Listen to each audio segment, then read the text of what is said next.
Hermano José Celedonio de Acapulco, Guerrero, Dios le bendiga, hermano Víctor. Mi pregunta es, ¿sanidades y señales divinas determinan que ese varón es un verdadero siervo de Dios o también puede ser falso?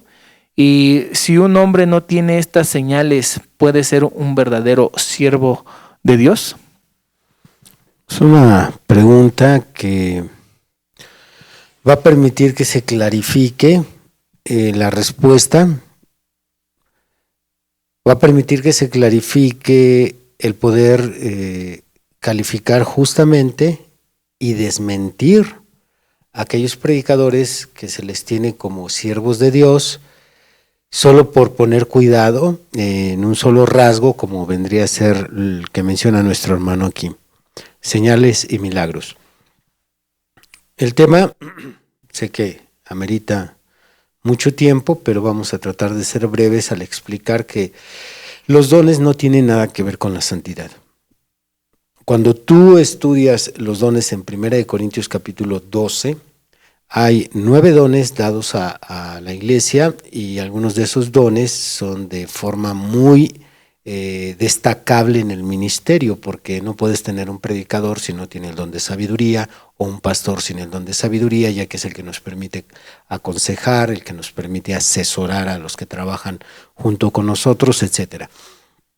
Entonces, cuando nosotros leemos los dones y vemos que Pablo está hablando de este tema a una iglesia que al mismo tiempo él acusa de ser pequeña espiritualmente, ya que él usa diferentes definiciones representativas para hablar de la pequeñez de esta iglesia, usa definiciones como carnales, usa definiciones como niños, usa definiciones con frases como ¿acaso no hay uno sabio entre vosotros?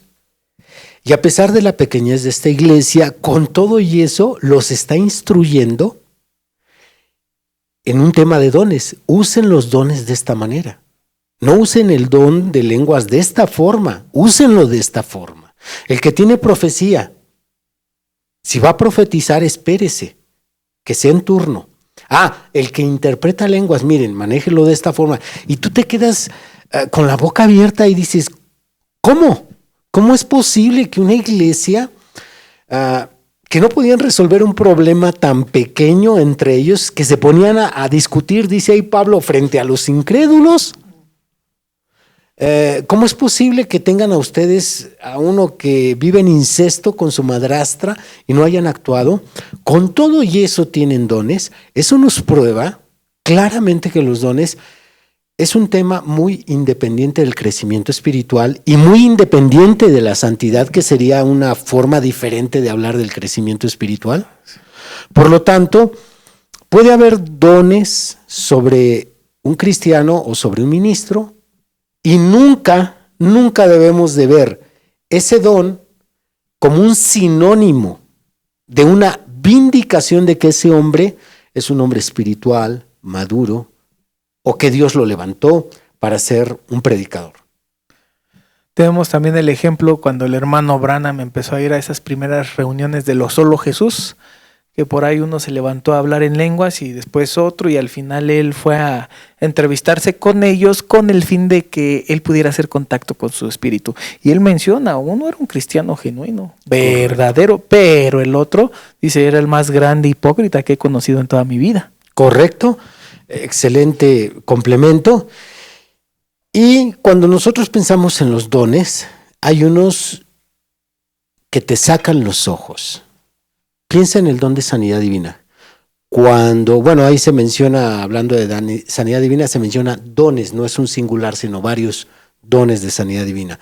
Entonces, cuando ves a un predicador imponer las manos sobre una persona que tiene una enfermedad, hablemos de leucemia, SIDA, y esta persona sana, entonces casi te vas para atrás, porque esto es poco común verlo, aún en la iglesia de Cristo. No debería de ser así, pero aún en la iglesia de Cristo. Sí, claro. Y aquello te hace dudar si realmente debes de cuestionar a un hombre así. Me consta, yo vi cuando puso las manos, mi mamá tenía cáncer, mi papá tenía SIDA, mi hermano tenía leucemia y sanó. Yo recién me acabo de enterar un caso. Igual me reservo nombres, lugares y todo por respeto, por ética, pero es un caso real. Yo prediqué en una iglesia donde un miembro de esa iglesia me dio el testimonio de su pastor. Me dijo, mi pastor impuso las manos sobre fulano de tal y yo soy testigo, eso me hizo convertirme. Y fulano de tal se convirtió de la demencia. Estaba loca la persona por la que oró el pastor.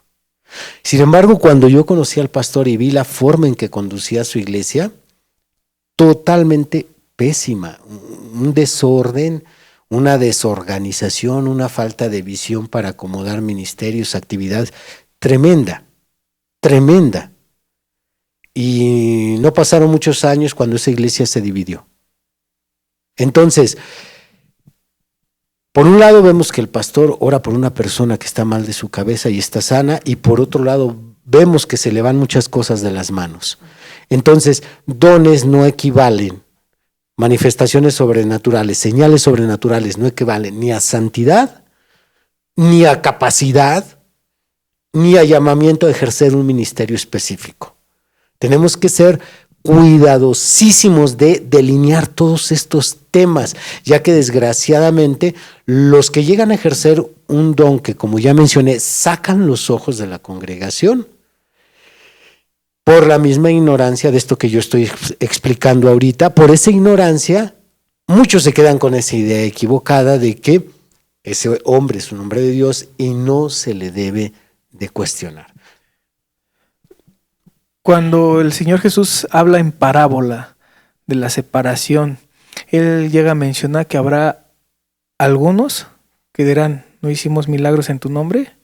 No, o sea, todo vinculado a la situación de grandes milagros. Él dirá, yo no los conozco, apartados de mí.